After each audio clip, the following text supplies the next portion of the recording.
오늘은 진정한 로마의 시작 카이사르 이야기를 해볼게요. 우리가 시저라고 알고 있는 율리어스 카이사르, 로마 역사에서 가장 위대했던 인물 중에 한 명이었죠. 로마는 건국 초기 잠깐의 왕정을 빼고는 사실상 500년 가까이 긴 세월 동안 왕을 견제하는 공화정 제도였어요. 그 공화정 제도는 뭐냐면 왕이 있다기보다는 원로원, 지금 국회의회 같은 데죠.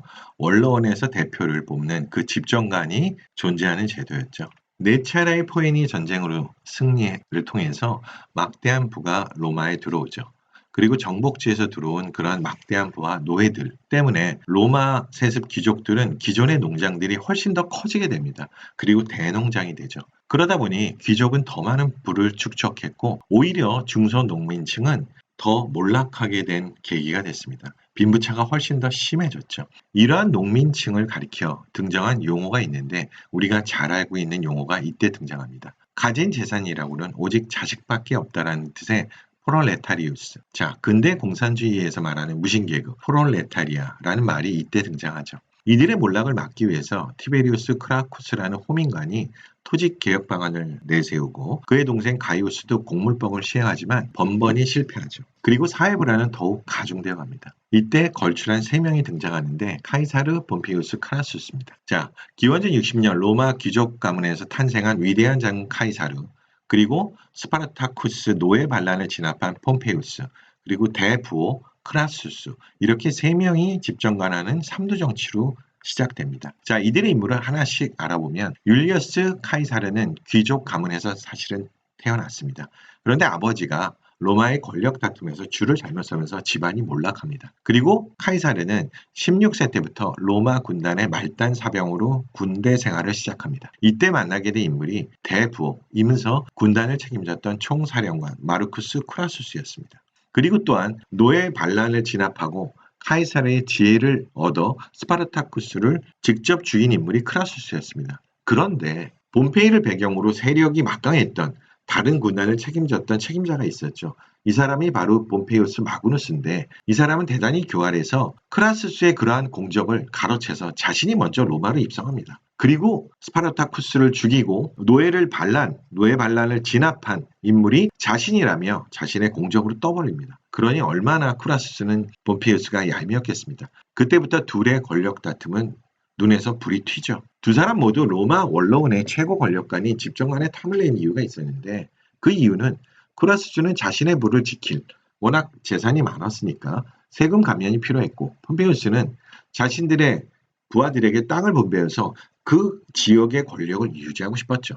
둘의 대립이 계속적으로 깊어지니까 카이사르가 묘안을 냅니다. 사실 이 당시에 크라수스나 폼페이우스의 존재감보다 가장 뒤처진 건 카이사르였습니다. 그래서 두 사람들이 이렇게 싸울 것이 아니라 자신을 임시로 집정관을 내세우면 원로원이 볼 때도 굉장히 중립적이지 않냐. 그래서 내가 집정관이 되면서 당신들을 끌어들여서 그 요구를 함께 관철시키자라고 제의합니다. 그런데 크라수스의 부하였던 카이사르였기 때문에 폼페이우스는 조금 못 믿죠. 그래서 외동딸인 율리아를 아예 폼페이우스와 결혼시켜서 신의를 보여줍니다. 그리고 내면에는 자신이 집정관이 꼭 되겠다는 야망을 키우죠. 카이사르가. 이렇게 실질적으로 3명의 집정관이 되는 공화정의 3두 정치가 이래서 등장합니다.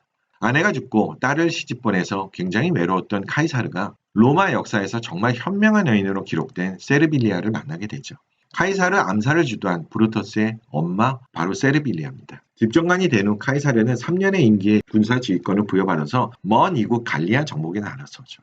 지금의 프랑스와 독일의 북서부 네덜란드를 포함한 광대한 지역, 로마는 지중해 연안만의 땅을 갖고 있었기 때문에 이탈리아랑 이 유럽의 중심, 그 내륙으로 들어가는 것이 그들이 땅을 넓히는 오랜 숙제였던 곳이죠. 뛰어난 장군 카이사르, 가서 보니 갈리아는 굉장히 광활한 지역이었지만 통합되지 않았고 하나의 지도자가 없어서 쪼개져 있었던 것이죠. 그래서 이들이 힘을 합치기 전에 부족들 하나하나를 각계격파로 정복해갑니다. 그리고 카이사르의 인기가 연전연속으로 올라가니 다른 로마군들이 합류하죠. 이때 자신의 오른팔이 되는 기병대장 마르쿠스 안토니우스가 들어오게 되죠. 뒤늦게 갈리아의 뛰어난 지도자 베르킨테록자는 인물이 등장하는데 이 인물이 갈리아의 알레시아 지역에서 로마군의 진격을 멈추게 만듭니다. 로마군이 워낙 긴 수송로 때문에 물자를 로마군은 수송하지 않고 현지에서 조달했습니다. 그러니까 인근 마을에 가서 식량과 물자들을 조달했던 거죠. 그렇게 못하도록 태워버리는 초토화 작전으로 로마군의 진격을 멈추게 만든 것이죠.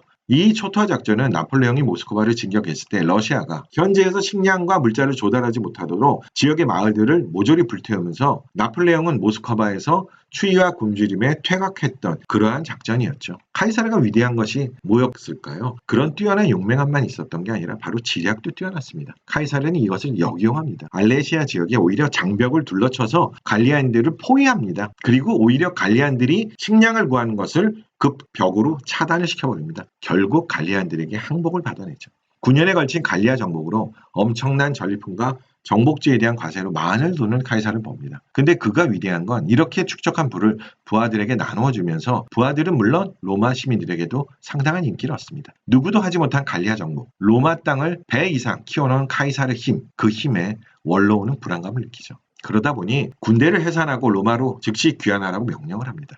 자, 그 당시에 크러스트는 나름대로 자신의 업적을 쌓기 위해서 중동 지역에 군단을 데리고 갔다가 파르티아 원정에서 참패를 하고 죽습니다. 그리고 로마에는 폼페이우스 혼자 남아 있었죠. 그가 원로원을 설득해서 카이사르의 힘을 빼놓으려고 했던 것이었습니다. 폼페이우스가 자신을 배신한 것으로 판단한 카이사르는 군대를 돌려 로마로 진격합니다. 일종의 이것은 쿠데타로 봤던 거죠. 왜?